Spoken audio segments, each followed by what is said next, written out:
How to start your spiritual journey. For me, it was a bit more of awakening. It seemed that the universe was aligning and waking me up to another world that was out there. So in the case of awakenings, I've had about 4 or 5 that really have triggered me and made me look within for answers. And I think that is what really about a spiritual journey is, that you suddenly want answers to your journey. You suddenly start to look within.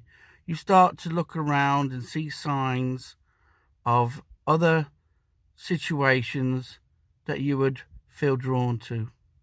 You're often ignited by those that you look upon as mentors or seem to trigger your path of what you want to do in life.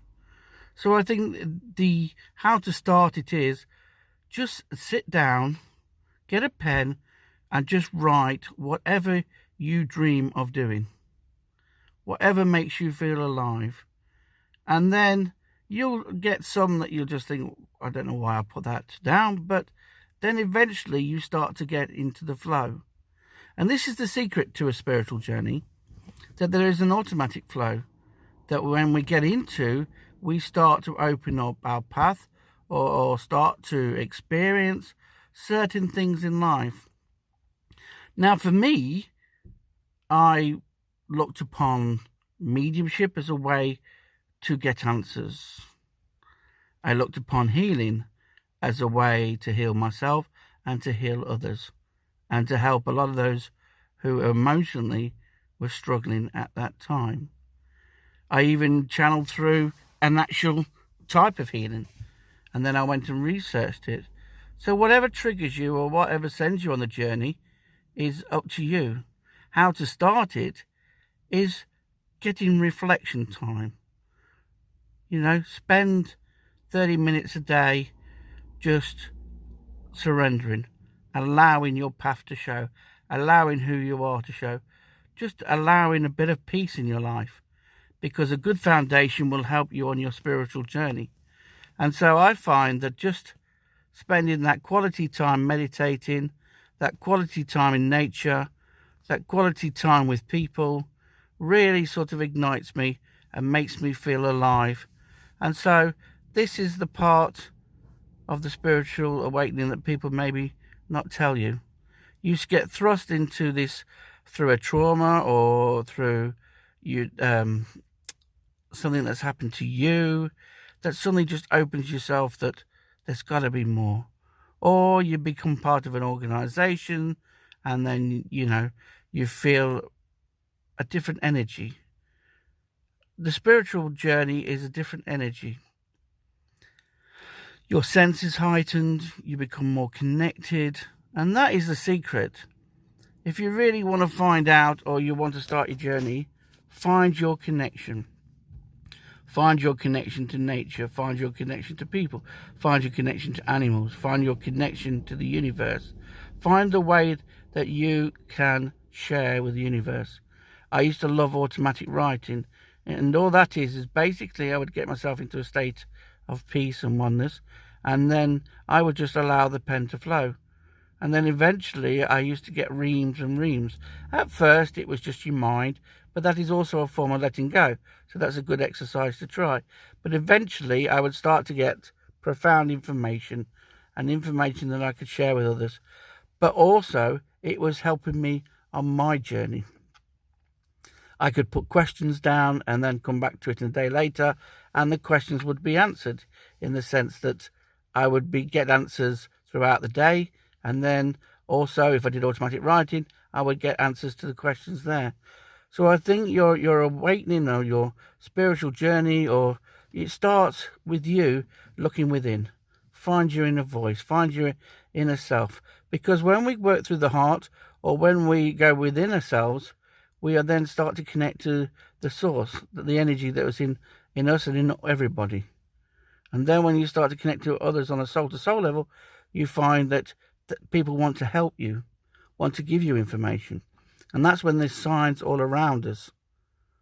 I used to do a little trick where I used to go from my house to the shop and ask for messages, and billboards would show up, and cars would drive past with number plates and numbers, and even like on the side of a wagon once I saw Higgs, and eventually I went to see TJ Higgs as a medium, and that was quite an amazing experience, and I got a message.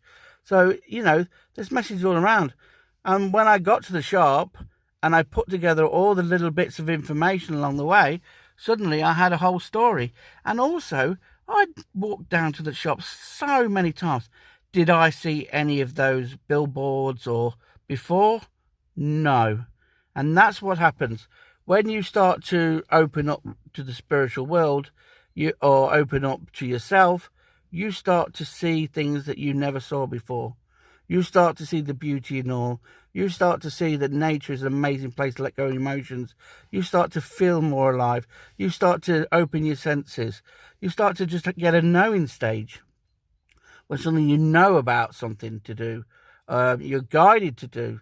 So the spiritual journey for me is an amazing journey, and it works in both ways, because if you're looking to let go of those that's not resonating with the universe, or those problems and fears and doubts, then just be careful of how you feed that information. Because with me, because I was so much wanting to get it connected, that I actually created me to be very connected. But it was also a downside to my human form, even though it taught me a lot. And so you've just got to keep that balance. Whatever you do, the one thing about the spiritual journey is try and keep balance. Don't spend your whole life in the spirit world, or don't spend your whole life doing that which doesn't bring balance to your life. Because the spiritual journey is the most amazing journey to go on, but it's also a releasement. It's also letting go of those deep-rooted problems and lessons. And that's why the past life vibrational healing came together.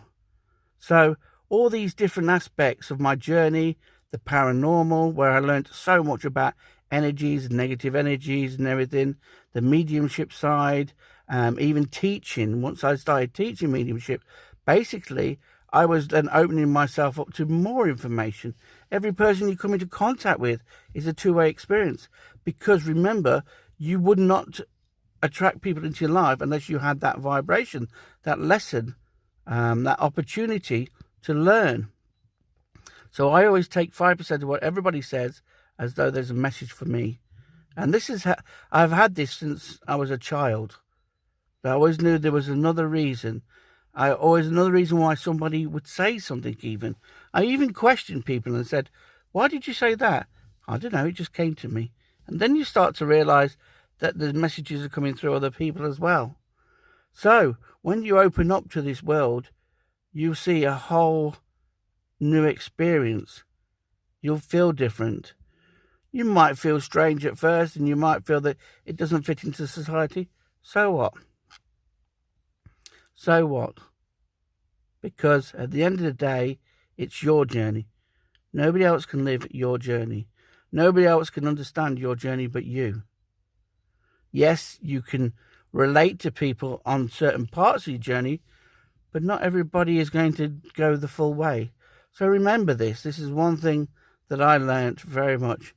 And the problem is that the more you become connected, the more then you look at what your friends and family give to you, what gift they give to you, what lesson they give to you.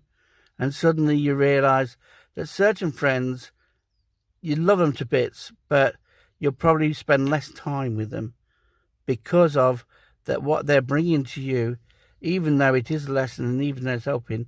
If you spend too much time with them, you're actually delving into your insecurities and fears all the times, which then can manifest.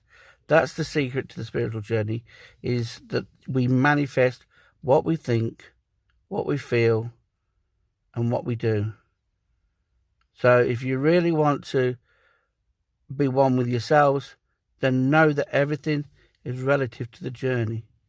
And once you understand that everything's relative to the journey, everything is needed to help you to become one with yourself, to become the oneness, to become enlightened. You need to understand that everything, all energies, negativity is bringing balance. Positivity can bring balance. Too much positivity will give you a day of pure negative. I've tried it. I've done it. I've seen it. I know what it's like to go from trying to be on a high and then all of a sudden being on the worst low. But then I realized it was because it actually, by being positive, in the sense that I was over positive, I was actually coming from a place of lack. If you imagine that you're part of everything, you're part of the whole world, and so you don't need to overdo it, if you see what I mean. Your energies are connected to everything. So if you're trying to be positive, it's because you're not really positive and you're coming from a place of lack. You just need to be the energy of positive. Just that the energy vibration of it, not the actual being positive. Because we can all be positive and still feel shit. We can still feel sad and try and be positive. Well, that's not doing you any good, because you're not letting it go the lesson. You're sad for a reason. You have to be sad and let it go. If you don't, then you will hold on to it, and you'll create more chances to be sad. And so the imbalance starts to take shape then. Okay, good luck on your spiritual journey. I've got loads of stuff that I'll be sharing. I spent 10 years soul searching, finding out all the answers, bringing to the surface all my fears and worries and insecurities. I became a bit of a hermit at one stage, which you do, because once you start to connect to the pure energy, you don't really want to be part of society, because you don't want their energy to put you off your journey. And so sometimes it can be a little bit lonely, but then when you realise that everything is relative to the journey, then you start to truly live as you accept and embrace everything to do with the journey. And now reflecting on it, even the good times, the bad times and everything has made me into the person I am. So I celebrate this, because my abilities and everything have gone through the roof. I'm able to tap into information quicker. I'm able to enjoy life more. I'm feeling nature more, and my senses are all open, and it is an amazing journey to go on. I just wish I'd known some of this 25 years ago, so I truly could have lived the life that I wanted. And it's not about, doing yoga, and it's about living in the moment, enjoying the moment, finding yourself flowing, accepting everything and opportunities and everything that happens, and just appreciating and enjoying what you can do. Stop limiting what you can do and stop expecting others to make your life up, because you are a pure energy and you are an amazing energy, and what you can do is amazing. So good luck, and I shall hopefully catch you later.